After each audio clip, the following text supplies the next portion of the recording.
Hi to everyone, एक बार फिर से आप सबका स्वागत है एसएससी वाला चैनल पे। तो आइए जरा हम लोग चलते हैं अपने सेशन की तरफ। जैसा कि मैंने आप लोगों को बोला था कि हम लोग यूपी के लिए जो अपने इंपॉर्टेंट क्वेश्चंस हैं उन सभी को हम लोग कवर करेंगे। तो आज है अपना पॉलिटी का डे 1। मैंने प्रीवियस ईयर पेपर्स करा दिए हैं, नहीं देखा है तो आप देख लीजिएगा उनको। लेकिन आज हम आते हैं पॉलिटी की तरफ, देखते हैं कौन कौन से इंपॉर्टेंट क्वेश्चन हैं जो अपने एग्जाम के लिए इंपॉर्टेंट है। सेशन को एक बार अपने दोस्तों तक भी पहुंचा दीजिएगा सो दैट वो भी एक बार इसको चेकआउट कर पाए। इसके अलावा यहाँ पे आपको पीडीएफ मिलेगी, आप पीडीएफ ले सकते हैं। एसएससी जीडी फाउंडेशन बैच जो है आप इसको भी परचेज कर सकते हो और एसएससी जीडी का महापैक भी आपके लिए अवेलेबल है। तो I hope all are good to go. Total आपके लिए 50 सवाल होने वाले हैं, तो don't waste the time, let's begin the session. Alright, पहला सवाल बताइए। सवाल में आपसे कहा जा रहा है कि जो कंसोलिडेटेड फंड ऑफ इंडिया होता है, कंसोलिडेटेड फंड ऑफ इंडिया जो होता है, या फिर आप कह सकते हैं यहाँ पे जब हमें वहां से फंड निकालना होता है तो यहाँ पर आपको किससे परमिशन लेनी पड़ती है? तो भारत की जो संसद है, जो पार्लियामेंट है, वहां से आपको परमिशन लेनी पड़ेगी। इसके लिए कौन सा आर्टिकल हमारे कॉन्स्टिट्यूशन में है?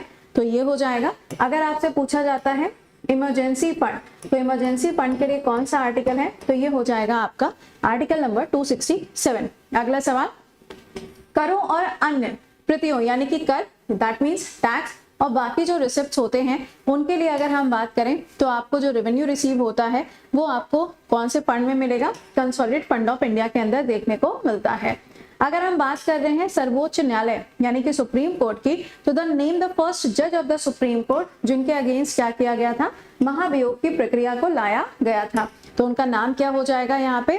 रामास्वामी जी। अगर कभी आपसे पूछा जाए कि जो इम्पीचमेंट है, जो महाभियोग की प्रक्रिया है सुप्रीम कोर्ट के अंदर, ये आपको कहां पर देखने को मिलेगी? तो हमेशा याद रखिएगा कि पहली चीज, ये जो प्रक्रिया है ये सिर्फ और सिर्फ राष्ट्रपति के लिए होती है, आर्टिकल नंबर 61 के अंदर। लेकिन ये जो सेम प्रोसेस है, ये सेम प्रोसेस सुप्रीम कोर्ट और हाई कोर्ट के जो जजेस होते हैं इनके लिए भी इस्तेमाल किया जाता है। अगर हम सुप्रीम कोर्ट की बात करेंगे तो आर्टिकल आपको ये देखने को मिलेगा। अगला, रिटायरमेंट किसका? अ जज of the high court can undertake the practice in, यानी कि जब रिटायरमेंट हो जाता है हाई कोर्ट के जज का तो वो प्रैक्टिस कहाँ पे करेगा? किसी भी कोर्ट के अंदर कर सकता, लेकिन वहां नहीं जहां पे वो अभी तक काम कर रहा था। अगला, हमारे संविधान के अंदर जो फंडामेंटल राइट्स हैं, है ना, क्या है? फंडामेंटल राइट्स हैं। ये क्या हो जाएंगे? तो भाई देखिए, फंडामेंटल राइट जो है ये एक बेसिक राइट है। कहाँ पे दिया गया है? भाग 3 के अंदर ये दिए गए हैं। आर्टिकल नंबर 12 से लेके 35 के बीच में आपको देखने को मिलेंगे। अगला, मंडल कमीशन। मंडल कमीशन की अगर हम रिपोर्ट की बात करते हैं तो ये किसके लिए है? ओबीसी के लिए है। आप देखोगे 1979 में और कितना परसेंट रिजर्वेशन? 27% रिजर्वेशन आपको देखने को मिलेगा।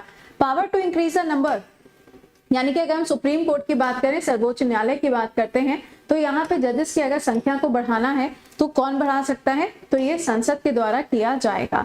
फंडामेंटल ड्यूटीज यानी कि मौलिक कर्तव्यों की अगर बात आती है तो कॉन्स्टिट्यूशन के अंदर इनको किसके रिकमेंडेशन पे जोड़ा जाता है? तो ये कौन सी होगी यहाँ पे? स्वर्ण सिंह कमेटी। इसको कब जोड़ा जाएगा? तो 42nd कॉन्स्टिट्यूशन अमेंडमेंट एक्ट 1976 के द्वारा इसको जोड़ा जाता है। अगला सवाल, केंद्र और राज्य के बीच में जो विवाद होते हैं उसके लिए आप अगर देखेंगे तो आपको यहाँ पर क्या मिलेगा? सुप्रीम कोर्ट का जजमेंट देखने को मिलता है। लेकिन ये किसके अंदर आता है? तो ये ओरिजिनल जुरिसडिक्शन के अंदर आता है। आर्टिकल नंबर 131 के अंदर इसको दिया गया है। आपको बताना है कौन सा ऐसा हमारे संविधान के अंदर शेड्यूल दिया गया है जो कि किसके बारे में बात करता है? दल बदल कानून के बारे में बात करता है। तो कौन सा वाला होगा? 10th शेड्यूल होगा। 52nd संविधान संशोधन होगा। दल बदल कानून जो है ये किसके समय पर आता है? तो ये राजीव गांधी जी के समय पर आपको देखने को मिलेगा। अगला, अगर हम इकोनॉमिक जस्टिस की बात करते हैं तो हमारे संविधान के अंदर किस टाइप की इकोनॉमिक जस्टिस की बात हो रही है? तो ये कहां पर आपको मिलेगा? एक तो प्रस्तावना प्रियम्बल के अंदर, दूसरा डीपीएसपी के अंदर आपको ये देखने को मिलता है, नीति निर्देश एवं तथ्य। अगर हम प्रस्तावना की बात करें ये यूएसए से आया है। अगर हम इसकी बात करेंगे तो ये आपको आयरलैंड से देखने को मिलेगा। अगला सवाल, पहला जो शेड्यूल है या पहली अनुसूची जो है वो किस चीज के बारे में बताती है?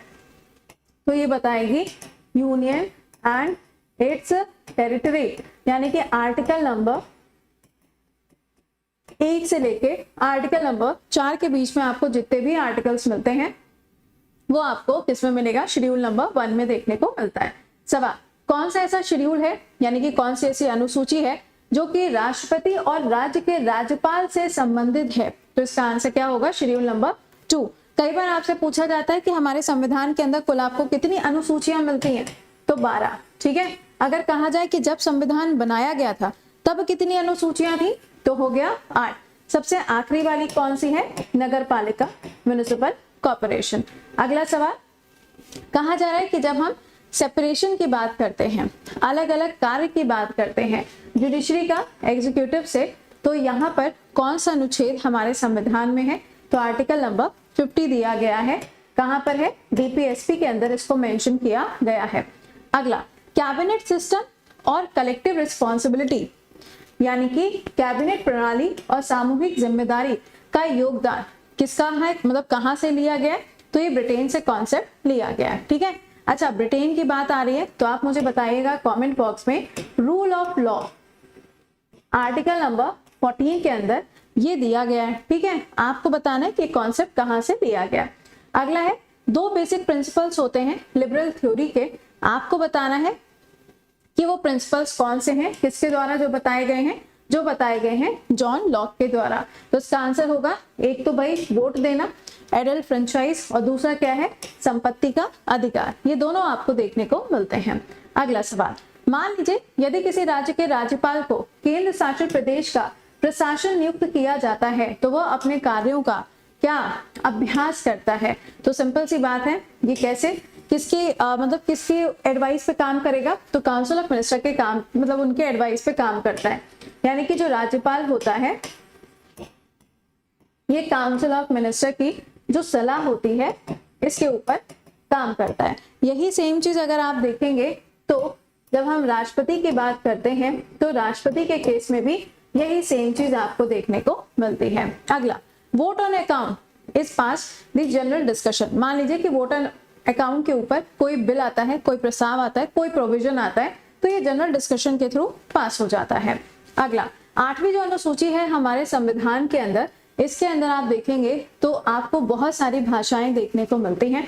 टोटल 22 भाषाएं इसके अंदर है। ठीक है, जिसमें से सबसे पहली भाषा जो जोड़ी गई वो थी सिंधी भाषा, और सबसे आखिरी जो भाषा जोड़ी गई है वो है उड़िया भाषा। अगला, power to regulate the right of the citizen in India. सवाल में कहा जा रहा है कि भारत के अंदर अगर हम नागरिकता की बात करते हैं तो उनके अधिकारों को कौन रेगुलेट करता है, तो संसद के द्वारा इसको रेगुलेट किया जाता है। कौन सा अनुच्छेद है, तो आर्टिकल नंबर 11 आपको देखने को मिलेगा, जो कि कहता है कि नागरिकता का अगर कोई भी प्रस्ताव है तो उसके अंदर कोई बदलाव होगा तो वो संसद के द्वारा ही किया जाता है। अगला, आर्टिकल नंबर 75C जो है, ये जो अनुच्छेद है, कहा जा रहा है कि ये के अनुसार मंत्री परिषद सामूहिक रूप से किसके लिए जिम्मेदार होते हैं, तो ये संसद के लिए जिम्मेदार होते हैं। अगला सवाल, किसी व्यक्ति को हिरासत में लेने के मामले में अनुच्छेद नंबर कौन सा है, 226 के तहत कार्यवाही, तो यहाँ पे भाई क्या होगा, क्रिमिनल प्रोसीडिंग आपको देखने को मिलती है। ध्यान दीजिएगा कि जब हम बात कर रहे हैं आर्टिकल नंबर 226 की, तो in case of the detention की बात हो रही है, लेकिन ये कहाँ पर डिटेंशन होगा, हाई कोर्ट के अंदर। कहाँ पर, हाई कोर्ट के अंदर। और क्या यूज होगी, यहाँ पे रिट का इस्तेमाल किया जाएगा। लेकिन यही चीज अगर हम सुप्रीम कोर्ट में बात करेंगे तो आर्टिकल नंबर 32 आपको देखने को मिलता है। अगला, the system of preview purse, बहुत बार ये सवाल आपसे पूछा गया है क्योंकि इसको इंदिरा गांधी जी के समय पर क्या किया गया था, हटा दिया गया था। तो ये कौन सा वाला संविधान संशोधन है, 26 नंबर का, 1971। अगला सवाल, कौन सा ऐसा अनुच्छेद है जिसके तहत मौलिक अधिकार के किसी भी उल्लंघन के मामले में सर्वोच्च न्यायालय में सीधे व्यक्ति जा सकता है, तो ये क्या हो जाएगा आपका आर्टिकल नंबर 32। अगला सवाल, भारत को प्रमुख रूप से रिपब्लिक माना जाता है क्योंकि इंडिया क्या है, एक रिपब्लिक कंट्री है। रिपब्लिक टर्म जो है ये आपको फ्रेंच रिवॉल्यूशन में देखने को मिलता है। क्वेश्चन में आपसे कहा जा रहा है कि भाई हम इसे रिपब्लिक क्यों कह रहे हैं, क्योंकि हर जगह पे आप देखेंगे तो आपको एक हेड देखने को मिलता है। मैं बिल्कुल भी ऑस्ट्रेलिया वाले हेड के बारे में बात नहीं कर रही हूँ। अगला सवाल, बताइए भारत के संविधान के हिसाब से ड्यूटी ऑफ द सीएम, तो भाई ड्यूटी ऑफ द सीएम किसमें दी है, आर्टिकल नंबर 167 के अंदर दिया गया है। कौन सा ऐसा संशोधन है, ठीक है ना, आप देखेंगे जिसके अंदर जो एजुकेशन है वो दिया गया है। तो 21A 86 कॉन्स्टिट्यूशन अमेंडमेंट एक्ट 2002 आपको देखने को मिलता है। लेकिन यहीं पर अगर आप देखोगे तो 11th नंबर की जो ड्यूटी है ये आपको मिलती है किसके अंदर, फंडामेंटल ड्यूटीज के अंदर। और एक आर्टिकल भी है, आर्टिकल नंबर 45, उसमें भी आपको एजुकेशन देखने को मिलेगा। अगला, संपत्ति का अधिकार आपको बताना है। तो भाई मोरारजी देसाई जी के समय पर, और इसको क्या कर दिया गया, एक कानूनी अधिकार बना दिया गया, लीगल राइट बना दिया गया। 44th कॉन्स्टिट्यूशन अमेंडमेंट एक्ट किया गया 1978 के अंदर। अगला, कहा जा रहा है कि कौन सा ऐसा अमेंडमेंट है जिसके अंदर same person as a governor of 2 or more state, यानी कि एक ही राज्यपाल को एक से ज्यादा राज्यों के लिए नियुक्त किया जा सकता है। तो ये हो जाएगा 7th कॉन्स्टिट्यूशन अमेंडमेंट एक्ट। अगला देखिएगा, जो मनी बिल होता है, जो धन विधेयक होता है, जब विधान परिषद में भेजा जाता है तो उसे यह बिल कितने समय में वापस करना होता है। तो कितना टाइम होगा, 14 दिन। अब चाहे ये लेजिस्लेटिव असेंबली हो यानी कि स्टेट के अंदर हो, चाहे ये संसद हो यानी कि चाहे ये पार्लियामेंट के अंदर हो, दोनों में आप देखेंगे तो जो समय होता है ना वो आपको 14 दिन का ही देखने को मिलता है। मनी बिल की जो परिभाषा है ये कौन से अनुच्छेद में दी गई है, तो ये आएगा 110 के अंदर। यही अगर आपसे पूछा जाता है एप्रोप्रिएशन बिल तो 114 में है। अगर आपसे पूछा जाए फाइनेंस बिल तो 117 में ये दिया गया है। अगला, आर्टिकल नंबर 211 हमारे संविधान के अंदर रिस्ट्रिक्शन लगाने की बात कहता है, लेकिन ये कौन से टाइप की रिस्ट्रिक्शन की बात कर रहा है, जो कि राज्य सरकार के द्वारा लगाई जाएगी। अगला सवाल, जब किसी भी दल के पास में स्पष्ट बहुमत नहीं होती है तो ऐसी स्थिति में राज्यपाल क्या करता है, अपना राइट यूज करता है, अपना अधिकार का इस्तेमाल करता है और वो किसी भी सरकार को आगे बुला सकता है कि आइए आप आके अपनी क्या सरकार बनाइए और अपना सीएम चुनिए, ठीक है। तो यहाँ पे इसका आंसर क्या होगा, वो अपनी शक्तियों का इस्तेमाल करेगा। अगला, जीवीके राव कमेटी पंचायती राज से जुड़ी हुई है, इसको कब बनाया गया, 85 के अंदर इसको बनाया जाता है। अगर हम शिक्षा की बात करें तो पहले ये किसी दूसरी लिस्ट में हुआ करता था, यानी कि राज्य सूची का विषय हुआ करता था, लेकिन अब क्या है, ये समवर्ती सूची का विषय है। तो इसके लिए संविधान में कौन सा संशोधन है, 42nd कॉन्स्टिट्यूशन अमेंडमेंट एक्ट किया गया है 1976 में, ठीक है। अगला, literal meaning of the term quo warranto, इसका अर्थ क्या होता है। तो पहली चीज तो ये क्या है, एक तरीके की रिट है जिसका इस्तेमाल सुप्रीम कोर्ट के अंदर किया जाएगा। क्या है इसका मतलब, बाय अथॉरिटी और वारंट, ओके। अगला, जब हम बात कर रहे हैं कौन सा संवैधानिक अनुच्छेद भारत के संविधान में संशोधन की शक्ति प्रदान करता है, तो आर्टिकल नंबर 368 है।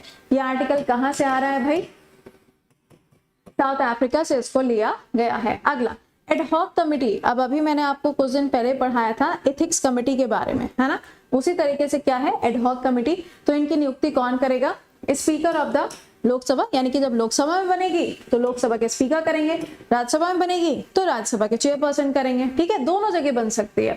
अगला, जिन विषयों पर केंद्र और राज्य सरकार दोनों कानून बना सकते हैं वे शामिल हैं किसके अंदर, समवर्ती सूची के अंदर, कंकरेंट लिस्ट में। ये कॉन्सेप्ट कहां से आया है, तो इस कॉन्सेप्ट को ऑस्ट्रेलिया से लिया गया है।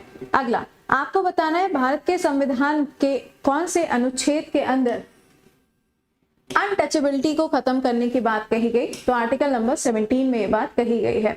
अगला देखिएगा, ये मैंने अभी आपको पढ़ाया था, जब गोवा का लिबरेशन डे था, इस तारीख को मैंने आपको ये पढ़ाया था।